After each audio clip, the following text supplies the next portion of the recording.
Alors, Bezrat Hashem, on va commencer une nouvelle porte, qui est la 5e porte, Shah Hamishi, qui s'appelle la porte du Seder Hatzilut, autrement dit de l'organisation ou de l'ordre ou de l'arrangement de la Hatzilut, de l'émanation.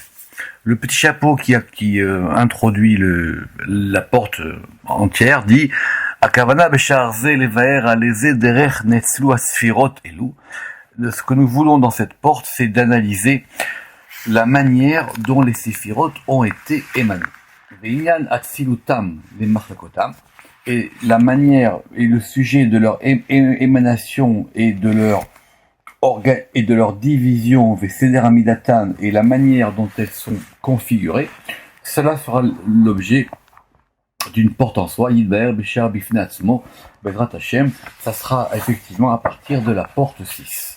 Donc c'est une porte qui est composée de 6 chapitres, évidemment tous aussi passionnants les uns que les autres. Donc on va commencer Bezrat Hashem aujourd'hui, le premier chapitre de cette porte. Alors, petite introduction. La Hatzilut, c'est l'émanation. D'où vient le terme ? Le terme, il vient de plusieurs étymologies bibliques. La plus courante, ça vient de Etzel, qui veut dire de ce qui est près, de ce qui est à côté. Donc c'est le monde qui est le plus proche, le plus à côté du Ensof, pour le dire assez rapidement. Mais il y a aussi un verbe. Et Hatzileam, c'est écrit dans la Torah.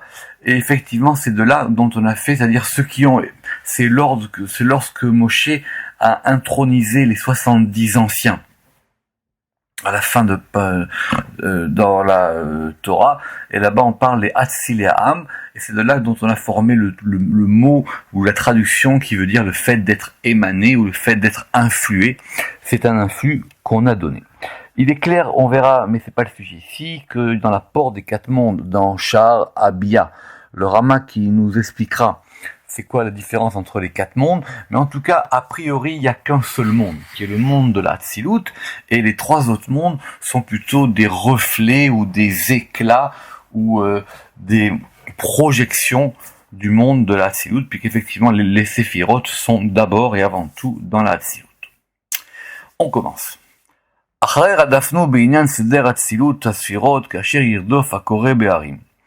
Alors, après que nous ayons parcouru ce sujet de l'organisation de l'émanation des sphirotes, la phrase est très jolie, Kasher Yirdof Akore Be'arim, comme le lecteur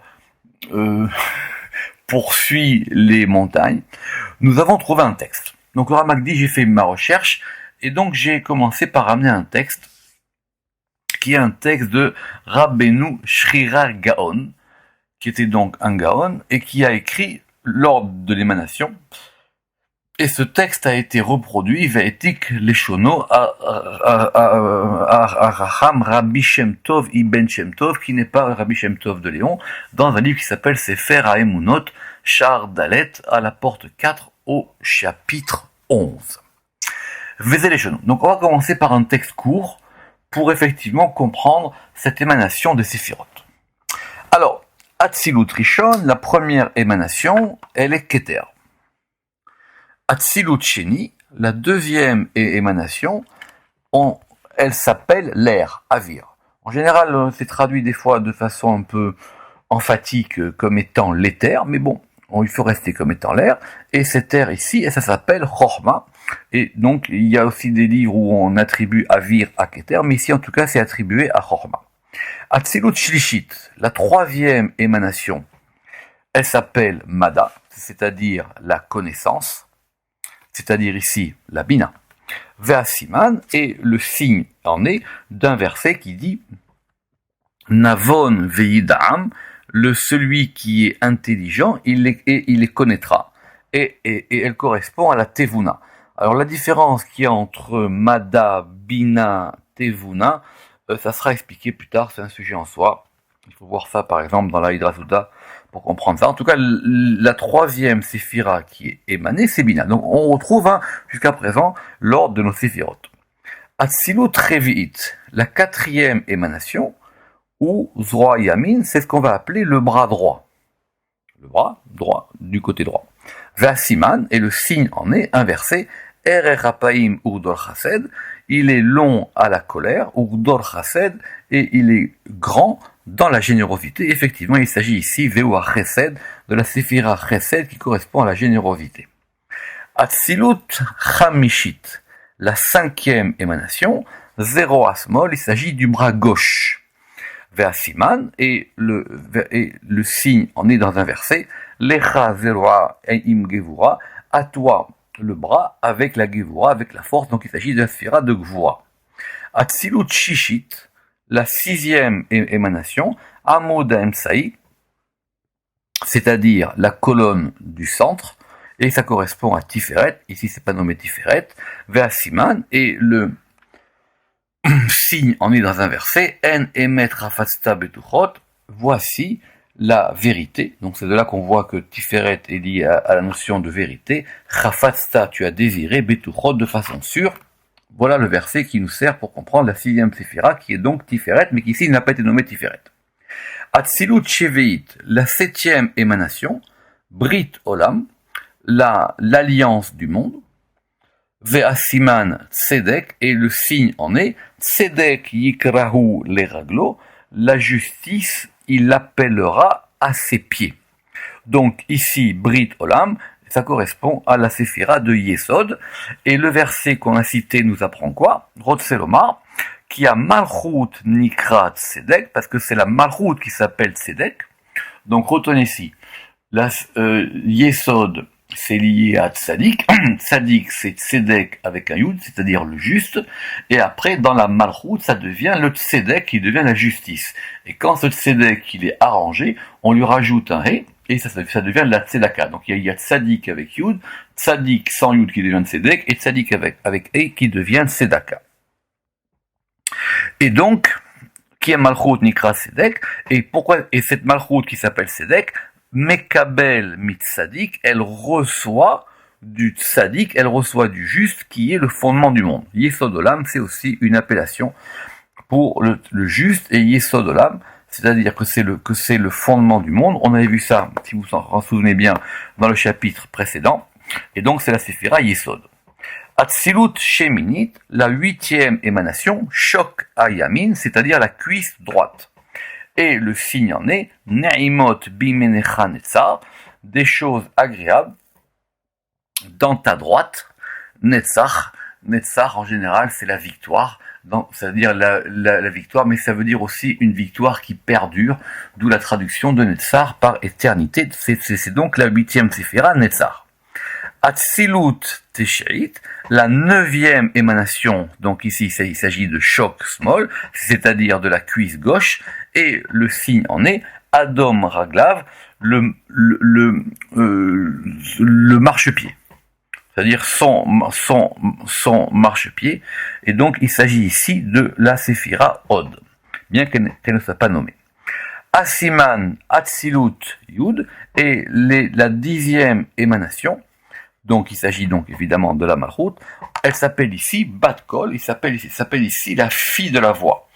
Pourquoi elle s'appelle Bat Kol? Parce que la voix c'est Tiferet et la fille de la voix c'est Malchut. Bat Kol ça veut dire aussi comme quelqu'un qui a une voix intérieure qui lui parle, mais ça il faut étudier plus profondément pour comprendre la différence qu'il y a entre, par exemple, entre la Bat Kol, c'est-à-dire une voix qui est à l'intérieur d'une voix, entre Ruach HaKodesh, l'Esprit Saint, et la Névoie et la prophétie. Et le signe en est dans un verset, Kol Kevuda Bat Melech Penima, tout l'honneur de la fille du roi, Penima, elle est à l'intérieur, et donc effectivement on a cette notion ici, Bat Melech, la fille du roi, donc pour désigner la Malchut. Veklal Sod Asaraktarim, et donc voici, ceci est le principe du secret des 10 couronnes. On appelle aussi les sphirotes comme étant des couronnes, Asher Kiblu Rashi Yeshivot, qu'ont reçu les maîtres des académies. Fin de la citation de Rabbeinu Shrira Gaon qui avait été rapportée par Rabbi Shem Tov Ibn Shem Tov. Le Ramak maintenant explique. Erich Harbe, et donc ce passage dure dans le texte original, il est beaucoup plus long. Ve'anu katsarnu, et nous l'avons raccourci. Mishum le'olam, mishne adam le'talmidav derer ketzara, parce qu'on a un principe qu'en général, un maître, il doit enseigner à ses élèves des choses courtes ou restreintes pour qu'ils puissent les répéter et s'en souvenir. Omnam, en tout cas, Anire mefi bepirouche midvarav, ce qu'il en ressort de ce texte-là, qui echad le-echad al seder netzalu. Alors, premier point important, c'est qu'effectivement, on voit ici que les séphirotes, elles ont été émanées l'une après l'autre. Et ça apparaît bien du texte quand on y fait attention, parce que là-bas dans le texte, qu'est-ce qu'on a eu? On a dit Atsilut Rishon, la première émanation, Sheni, la seconde, Shlishi, la troisième, etc. Vechen Muchar Mekama Mekomot Shirainu la Rashbi, et c'est aussi clair de nombreux passages de Rabbi Shimon Bar Yochai dans le Zohar. Et dans le Zohar, Mona Seder Asfirot, les Séphirot aussi, elles sont comptées dans le même ordre, c'est-à-dire Keter, Chochma, Bina, Gedula qui correspond à Chesed, Gevura, Tiferet, Netzach, Od, Yesod et Malchut. Donc, premier point, il y a un ordre des Séphirot, il y a un ordre de leur émanation, et cet ordre fait que ces Séphirot sont émanées l'une après l'autre. C'est ce qu'on va expliquer maintenant, et c'est un point très important. Par exemple, alors il y a une question déjà fondamentale, savoir que si les sphirotes sont un élément aussi important dans la Kabbale, pourquoi est-ce qu'on ne les retrouve pas dans la Bible? Effectivement, dans la Torah, on n'a pas les sphirotes de façon claire. En tout cas, on a la notion de 10, les 10 paroles, les 10 créations du monde, ça manque pas, mais on n'a pas de notion qui parle explicitement des 10 sphirotes. Ça fera l'objet d'une porte dans le char, avec une fameuse question, à savoir que une question qu'on a posée à Rav Haïgaon, si je me souviens bien, on lui a dit, mais écoute, dans la Torah, vous les kabbalistes, vous parlez des séphirotes, mais dans la Torah, la seule chose qui est bien claire et qui est bien expliquée, ce sont par exemple les 13 attributs de miséricorde, qui ont été donnés à Moïse lors de la faute du veau d'or. Mais les 10 séphirotes, on voit pas où c'est dans la Torah. Bon, c'est une question en soi, et aussi parce que forcément, si c'est des choses secrètes, elles sont à l'intérieur du texte de la Torah. Mais par exemple, prenons un verset. Et un verset très intéressant qu'on a dans Job, en 28. Alors, c'est un verset intéressant, pourquoi? Parce que, quand on le lit de façon littérale, dans le pshat, on va le lire de façon interrogative. Et ça fait partie de ces questions qu'on va poser à Job. Que dit le verset? Ve'ach chochma me'a'in timatse, ve'heze mekom bina. Donc, si on lit le verset comme étant une question, on va dire et ve'achorma et la sagesse, me'a'in timatse, d'où est-ce qu'elle provient? Ve'eze mekom bina, et quel est le lieu de la bina, et quel est le lieu de bina, la distinction ou l'intelligence. Mais il se trouve que dans la Kabbale, on lit ce verset de façon affirmative. Il ne s'agit pas d'une question, mais d'une affirmation. Et donc, du coup, le verset change de sens, et on comprend que ça veut dire Ve'a chorma et la chorma, mais Aïn timatse, elle proviendra ou elle émanera de Aïn, elle émanera du rien. Ve'ei ze mekom bina, et Ei, ceci est le lieu de la bina. En tout cas, quand on lit ce verset comme ça, Ve'a chorma me'aïn timatse, gila bepirouche, on voit bien de façon claire qu'il y a chorma netzelet venimset me'aïn, que la chorma, elle provient de ce degré du haïn. Ve'a chorma me'aïn timatse, et la chorma, elle provient de ce haïn. C'est quoi ce degré du haïn? C'est clair, on l'a vu plusieurs fois, ça s'appelle le keter. Si le keter s'appelle haïn, évidemment, on a vu que la chorma, ça s'appelle le yesh. Donc, ça veut dire que la chorma, elle est numéro 2 par rapport à Keter. Et la suite du verset dit Ve'achar amar ve'heize mekom bina, et alors dans la Torah c'est écrit en 2 mots ve'heize, alors qu'en hébreu moderne on fait un seul mot pour dire ve'heize à la forme interrogative, c'est-à-dire quel est, mais ici ça veut dire ve'heize, et ei, ceci est le lieu de la bina. Ei, ça s'écrit Aleph Yud, et c'est quoi? C'est-à-dire Yud qui est la chorma, Sheu Chochma Sheu Yud, Beshitouf à Keter, avec l'association du Keter qui est Aleph. Donc, la Chochma, Me'ain Timatse, elle provient de Ain qui est Keter, et Ze Mekom Bina, et voici le lieu de la Bina. C'est quoi le lieu de la Bina? C'est-à-dire l'association du Aleph qui est Keter avec le Yud qui est Chochma. Sheu Aleph, Ve'u Makom ou Metsiut Bina, et cela est le lieu et l'existence de la Bina. En tout cas, Moré al Seder Gimel Elou. Donc on a bien le même ordre. On a bien donc, bien que le verset le dise de façon particulière, on a donc Keter, Chochma et Bina. Et tant qu'on est dans les versets qui parlent ou qu'on attribue aux Sphirot, le soir on va en ramener d'autres.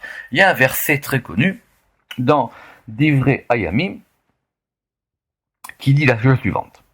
Lecha Hashem hagedula ve'hagevura ve'atiferet ve'anetzach ve'ahod ki chol bashamayim u'ba'aretz Lecha Hashem amamlacha. Et dans ce verset, on a aussi un ordre des séphirot.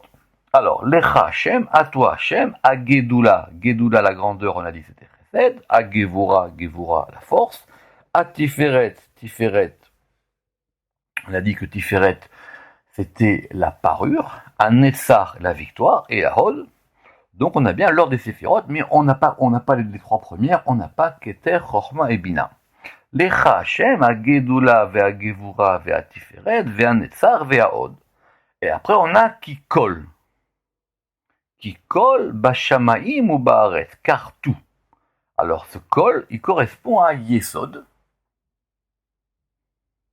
Pourquoi?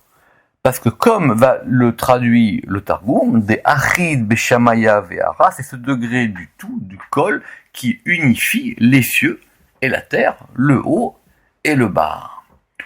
C'est un Zohar assez connu, même dans la Torah, à propos de Abraham, quand il va être béni en tout, on dira Vachem Berach et Abraham Bekol. Kol, c'est Kaf et Lamed, c'est 50. C'est un degré de 50 qui est descendu sur Abraham et qui fait qu'il a mérité ce degré du tout. Et ça correspond à Yesod.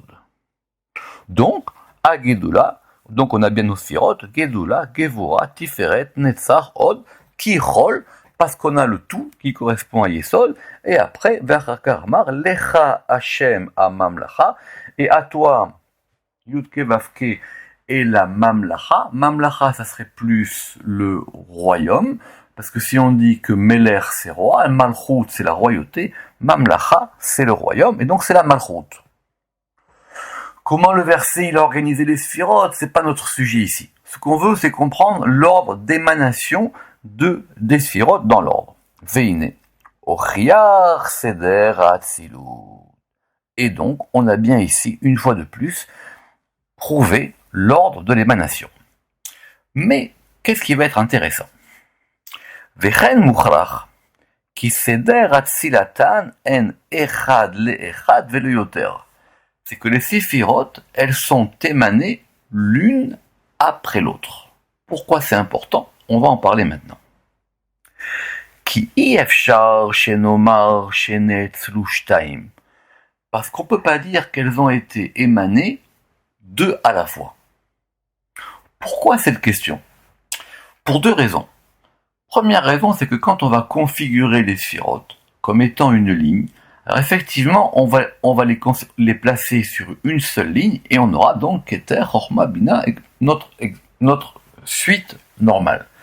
Mais quand on va les figurer par rapport à des axes, l'axe de droite, l'axe de gauche et l'axe central, effectivement, on aura des fois deux sphirotes qui vont se retrouver sur le même axe. Par exemple, Chochma et Bina. Ou par exemple, Chesed et Gvura. Mais dans l'ordre de leur émanation, elles sont et elles viennent l'une après l'autre. Et donc, pourquoi? Parce que si on se posait un problème simplement logique, on pourrait dire qu'il est possible qu'une séphira en engendre deux. Or non, le principe il est qui colle à hat et il a les chabirta. Parce que chacune, elle est la cause de l'autre. Le principe de l'émanation, c'est que Keter soit la cause de Chorma, qui soit la cause de Bina, etc. Imken, Muchariyot Aïla, Kodemet Lealul. Et donc, il est nécessaire que la cause soit toujours antérieure à ce qui est causé à la conséquence. Velachen, Echad le-Echad Netzalu. Et donc, elles ont bien été émanées l'une après l'autre. Chez Im Loken, parce que s'il n'en était pas ainsi, Nimset Sephira Achat Ila Lishtaim, on pourrait trouver qu'une Sephira en a émané deux autres. Or, cela est impossible. Veze Ifshar. Pourquoi? Parce que s'il en était ainsi, chez Imken Yushavot, les deux séphirotes qui auraient été émanées d'une seule seraient des séphirotes identiques ou égales. Rosselomar, c'est-à-dire Achar Sheshteen Alulot Meila Achat. Si tu dis que les deux séphirotes, elles sont causées par une seule séphira, les bêtes Alulot, les deux séphirotes causées, seront équivalentes. Ve'achar she'en shavot, et si elles sont équivalentes, imken bema yipardou, qu'est-ce qui les distinguerait? Pourquoi est-ce qu'on pourrait les séparer? Pour pouvoir séparer une chose, il faut qu'on ait de l'espace. Dans les sphirotes, il n'y a pas d'espace. Pour pouvoir séparer une chose, il faudrait qu'on ait une limite. Donc il faudrait qu'on ait un corps. Parce que ce qui n'est pas de composition corporelle ne peut pas être divisé. Et donc, il est nécessaire de supposer et d'affirmer. Alulot zo miso, elles sont causées l'une par l'autre. Et il ne peut pas y en avoir deux qui aient été émanés ensemble. Et donc, c'est ça l'intérêt de ce texte, et donc ces paroles du Gaon, de Rav Shrira Gaon, qu'on a rapportées, sont totalement justes.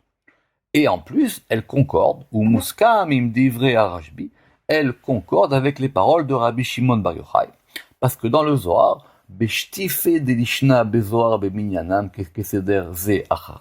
parce que dans le langage courant, dans le flux du discours du Zohar, quand on va compter les séphirotes dans l'ordre, elles seront toujours l'une après l'autre. Ou leolam lo mishtami tana. Et si l'auteur de premier texte qu'on a cité, il était Gaon, et Rabbi Shimon Bar Yochai, lui, il est Tana. Donc c'est lui le Tana, le maître de la Mishnah. Ou leolam lo mishtami Tana leagdim chochma le keter. Et on trouvera jamais dans le Zohar qu'on a fait précéder keter à chochma. Velo bina le chochma, et ni qu'on ait dit que bina soit avant chochma, vechen achar, et de même pour le reste. On a toujours le même ordre. Keter, c'est avant chochma. Chochma, c'est avant bina.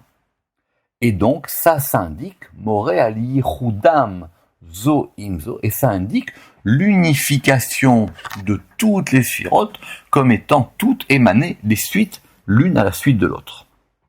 Vechen shneem, et donc effectivement, à la fois notre Gaon, Rav Shrira Gaon, Shneem HaGaon ve'atana, et le Tana Rabbi Shimon Bar Yochai, maskimim, donc ils s'accordent, ve'tzotkim, et ils ont tous les deux raison, et plus les versets que nous venons d'expliquer un peu plus haut indiquent al-amitat adava, indiquent effectivement la vérité de cette chose-là.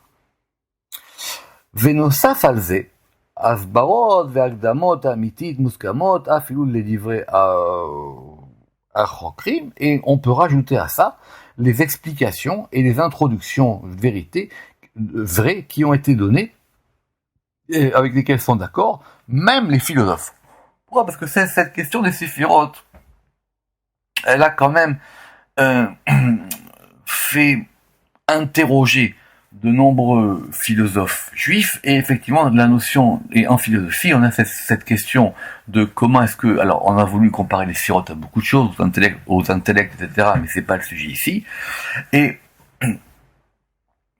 en tout cas, on avait cette question classique, à savoir, c'est-à-dire, dans le processus de causalité, qu'est-ce qui empêcherait qu'effectivement, il puisse y avoir une causalité qui produise deux effets, mais nous, on ne peut pas du tout tenir ça, parce qu'on doit tenir à l'unification et à l'unité des sphirotes. Veimken, ochachnu bebiru, et donc maintenant il est clair pour nous, Eyot seder asphirot kach, et donc effectivement qu'on a maintenant l'ordre des séphirotes de façon claire, Atzilut Rishon Keter, la première émanation c'est Keter, ou Miketer Neetzal Chorma, et de Keter a été émané Chorma, et jusqu'à arriver à Malchut, la royauté, sauf Atzilut qui sera la fin de l'émanation.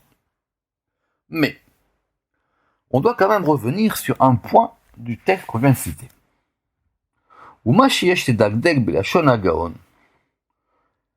Parce que dans le texte qu'on a cité, dans l'ordre de l'émanation, on a placé en septième, Atzilut Shevei Berit Olam, on a dit que la septième, c'était Yesod, et on l'avait appelé Brit Olam, l'alliance du monde, évidemment, parce que Yesod, c'est lié à l'alliance. Comme on le sait, c'est le juste qui est l'alliance avec le monde. Or, Veyadua, qui Yesod ou Tesha. Or, normalement, Yesod doit se retrouver comme étant la neuvième séphira. Et elle doit se placer, les Mata mi Netzar Veod, en dessous de Netzar et Od. Or là, on a dit Yesod, et après on a dit Netzar, Od et Malchut. כפי המוסכם ברוב הפסוקים בפירוש ובפרט במה שכתבנו.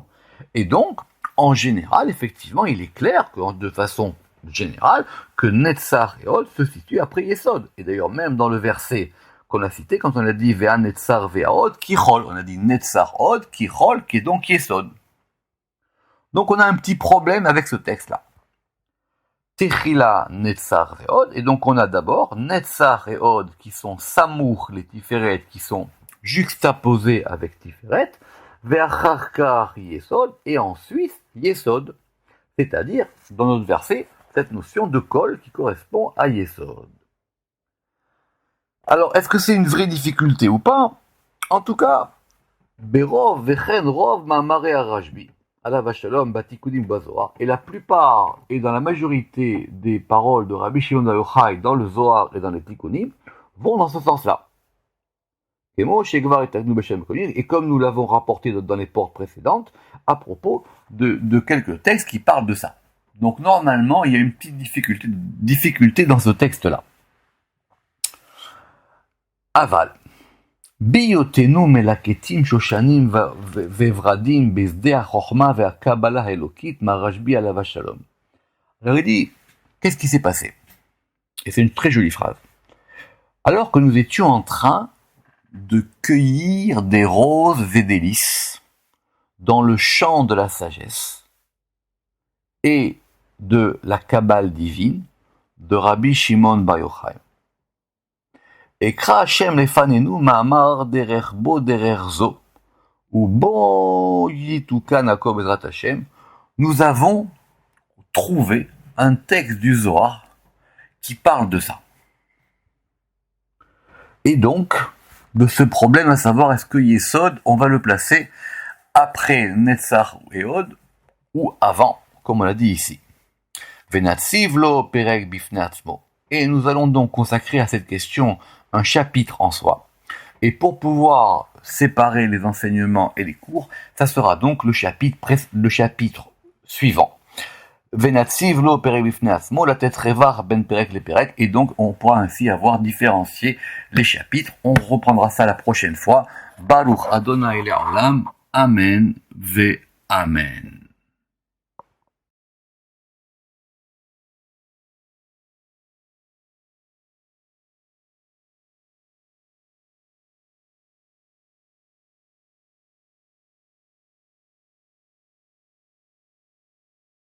D'aucun nom. Ve'enobo lo shemot, et il n'a en lui aucun nom, même parmi les noms saints, mais Shemot HaKodesh, et à plus forte raison, Kinuin, et à plus forte raison, par exemple, pour les appellations. Pourquoi? Parce que les appellations, ça c'est clair que les appellations, elles indiquent quoi? Shem mamash morim al pe'ulot, elles indiquent vraiment des actions, comme on a expliqué. Voilà, fin d'explication de ce texte du Zohar. Atkan, Yadaatinu, voilà jusqu'où, donc le Ramak dit, voilà jusqu'où nous sommes parvenus dans l'explication de ce texte-là, Bedrouche Azé à Nermad, Kefi Anishpa Alenu Minashamaim, tel que cela nous a été influé depuis les cieux. Parce qu'effectivement, pour pouvoir développer des choses comme ça, le Ramak il dit, j'ai reçu ça d'en haut. Ou Me'ameromem Alkol Beraha Uteila, et de celui qui est au-dessus de toute bénédiction et de toute louange, c'est-à-dire le roi des rois, le patron des patrons, nous lui demandons pardon, Nishal Selicha, Ve'akapara, et on lui demande l'expiation, Al Petichat Dalte Sefatenu, pour avoir ouvert les portes de notre bouche, pour avoir osé parler de ces sujets-là, qui, parce que, Akol Irvodo, Velirvot Shemo, parce que tout ce que nous avons fait, c'est pour son honneur à lui et pour l'honneur de son nom. Donc voilà, fin de cette explication, fin de ce chapitre, fin de cette porte. Venir là la charave. Donc cette porte maintenant est terminée. Et ve'achare asher atko azarnu Hashem, et après que Dieu nous ait aidés d'être parvenus jusqu'à la fin de cette étude-là. Nosim anachnu el shara seder asilut, on va maintenant étudier la prochaine porte, qui est la 5e porte, qui va elle nous parler du seder, de l'ordre, de l'organisation de la Hatzilut, de l'émanation. Baruch Adonai Leolam. Amen ve Amen.